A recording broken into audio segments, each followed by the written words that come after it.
Alright, welcome to everybody in physics. We'll go ahead and get started here.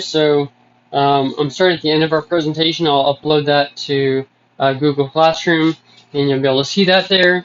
We're just starting our lab here, and our lab here is about falling objects. So you can see we can just name it falling objects here.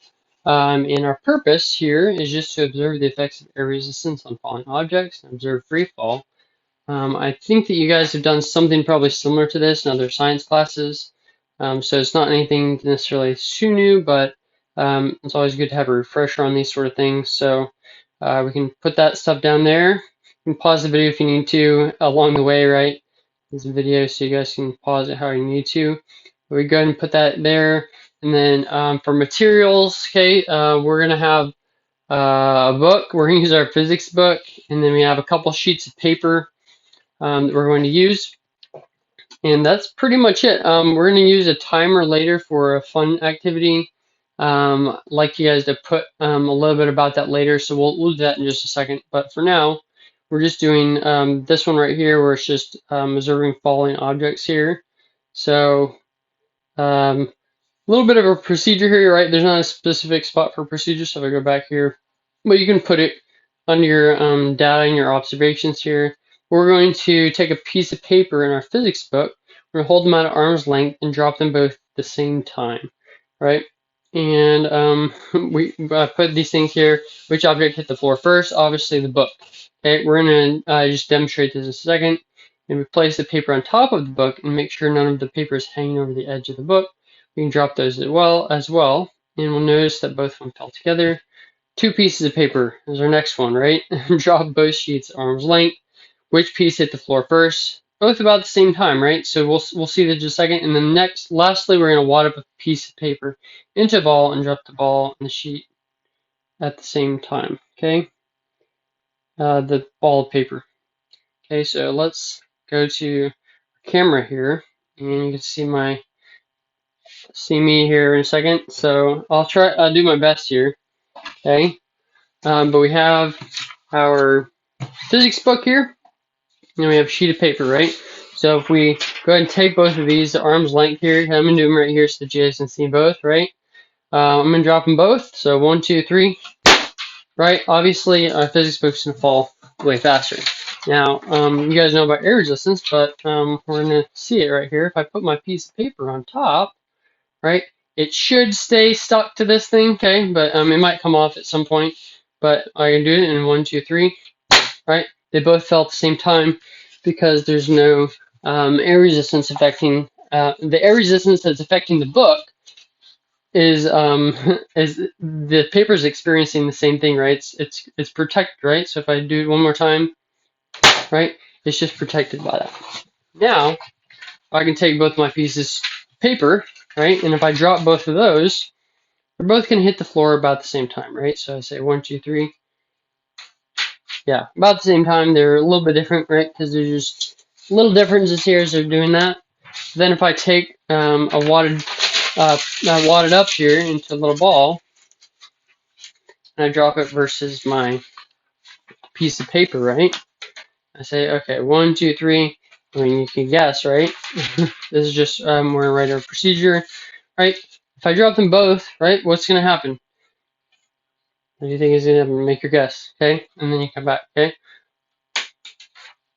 Okay, obviously my wadded ball is going to drop first. Now if I go ahead and take it here and say, well, this piece of paper is a lot lighter than my book here, right? So which one's going to drop first this time? I don't know if this was on the last part of this, right? But if I take it now, and I drop it with my book, it's not experiencing the same air resistance. But this is, because this has a ton of surface area in the back, right? This has a lot of surface area as well, but it's also a lot more mass of paper, right? Because each one of these is an individual piece of paper. So let's go ahead and do these real quick. So 1, 2, 3, and as you hopefully saw, you saw they both hit the ground pretty much at the exact same time. All right, so we did that. Now if we go back to our presentation here.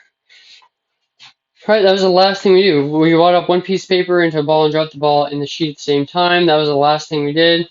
we could have put one more thing on there, right? We could have said, and what I did is I wadded the piece of paper up into a ball and I dropped it with the textbook as well, right? So now let's get into the reasons why. So we go here, the book hits the floor first when they're separate, right? So when the paper is on top of the book, they both fall at the same rate and land at the same time. So why is that, right? We kind of discussed a little bit, right? But why? Well, the air resistance caused the paper to slow down in the first drop, right? And the air resistance on both of the objects is the same, okay? But the paper is much lighter, so the air resistance effect on the piece of paper is much higher than it is on the book. All right, now when the paper is lying on the book, the objects fall together because the gravity equally pulls on both objects, right? But even though the two pieces of paper were equal weights, the wadded up paper hit the ground first. Why did the wadded up paper hit the ground first? Think about it for a second.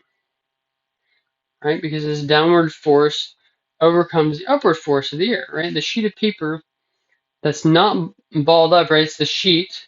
It has more surface area that affects it to fall slower due to the air resistance. Okay, pretty simple experiment here, but you need to understand these difference, or why these things happen here.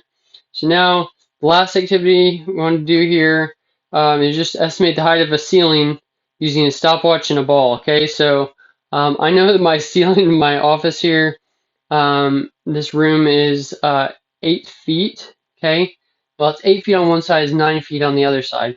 But I'm going to use the 8-foot side that's over here where you guys kind of can see. Okay, so I'm going to do my best to hold it up at 8 feet, and I'm going to do my best to do the timer. So if you remember this formula that you should have covered in the presentation, right, our distance is equal to VI. So VI is my initial velocity, and then plus 1/2 AT squared. What is my initial velocity when I drop it? What is it? Well, my initial velocity is going to be 0, right, because I'm going to drop it. And then what is my acceleration? Well, what's causing it to accelerate? Only gravity, okay? Only gravity is causing it to accelerate. So, here, let me go back. All right, so when I do this, here, let me get set up here, and then I'll turn the video over here. You guys can do this at home too. Maybe you could do it from a higher height in your house, okay? It's kind of thinking maybe it's kind of a little dumb because, well, you could just take a tape measure, right? You could just take a tape measure and measure how far you're dropping something.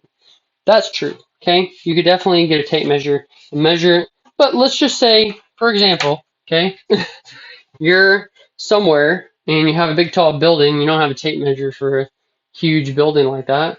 What if you wanted to take a heavy ball or something, right? I'm using a tennis ball, so it has some air resistance. But if you've had something heavy and you wanted to drop it, as long as you had somebody to record you doing this, then you could estimate how tall your building was. Okay, so let's see here. Let's see if I can find my timer on this thing. And then, okay, I'll turn the video around, and then we'll do some calculations here. So let me go to our camera here. You're not going to be able to see me at the ceiling here, but you see me right here, okay? I'm going to turn my timer on, okay? And I'm going to drop the ball. Let me see if I can get somewhere close to 8 feet by just calculating the time that it took to drop. So, okay, so I have my timer here on my iPad here.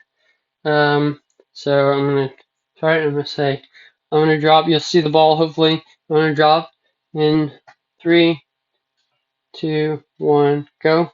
Stop. Okay, so that was 0.81 seconds. So 0.81 seconds.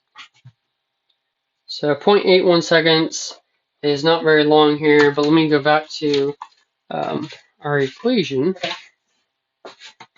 And maybe I should do it one more time. Let me do it one more time. So I'll write that down. So 0.81 seconds.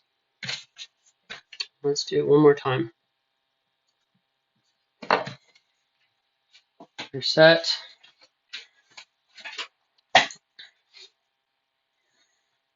Okay. 3, 2, 1. Oh man, I don't know how good that was. I got 0.63. I'm gonna do it one more time.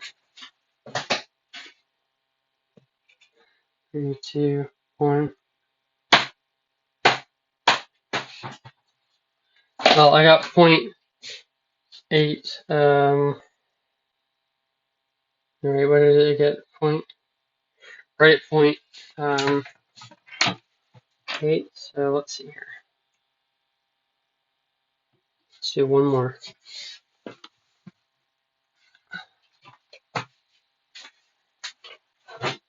The last one here. So 3, 2, 1. 0.77. Okay, that last one I'm not sure if I'm going to count it. So 0.81 and 0.77 seconds. 0.81, 0.77 seconds. I'll bring that over here and we'll work it out on this right here. So let's see if I can. Okay, we're going to use this equation here. So I have 0.81 seconds and 0.77 seconds. So now I don't have anything to draw on right this second that I can show you, but let's go ahead and use this formula. So that means that I'm just going to say my initial velocity. What's my initial velocity? 0, okay? So that whole first term is 0, right? So then I'm just going to do, go back to my main screen here, and I'm going to type in 1/2, or I'll do 0.5. I'm going to do times my acceleration due to gravity, 9.8 meters per second squared, and then I'm going to multiply it by my first time. My first time was 0.81 seconds, so, and that's squared, so it's times, and then I'll put in parentheses 0.81 squared. Okay, I have 3.21 meters. Okay, so first one is 3.21 meters. Now if I have 0.77 seconds, let me do that one. 0.77. That one says that I have 2. I think that one is more accurate, okay? 2.91 meters. All right. Now, if I convert 2.91 meters and this other one to feet, okay, let's convert those feet. So 3.21 meters, I can do, you maybe do these separately on your own, okay? But I can do 321, and I'm going to convert that to centimeters. So that would be 321 centimeters. And then I can divide that by 2.54, which will give me inches. I can divide that by feet. So this first one, that my estimate is 10.5 feet. So that's obviously not quite right. Probably getting somebody to accurately time these would be really important, okay? But my last one is a lot closer here. So 291 centimeter, or 2.91 meters, right? And then I can divide that by 2.54, and then I can divide that by 12. So that next one comes out to 9.55 feet. Okay, I'm just saying these numbers, but you can write those down. So that first second measure, right, was 0.81 seconds. Then the other one was 0.77 seconds. Probably my reaction time is not the greatest there for that. I'm doing both of those at the same time, whereas if I had somebody recording it for me, maybe they would be better at it. But that's it for there. So I think that's all I have for today. And just let me know if you have any questions as I finish up here, right? Test twos. You guys can do that at home. Reach for the sky. You guys did a good job. Most of you guys did good job on test one. So review, ask questions, and then take that test, bring it to class next week. Okay, and just review real quick. So distance versus displacement, right? Distance is, you know, this whole path that you're taking, versus displacement would just be that green line there. Okay, well, I think that's it. So see you guys later.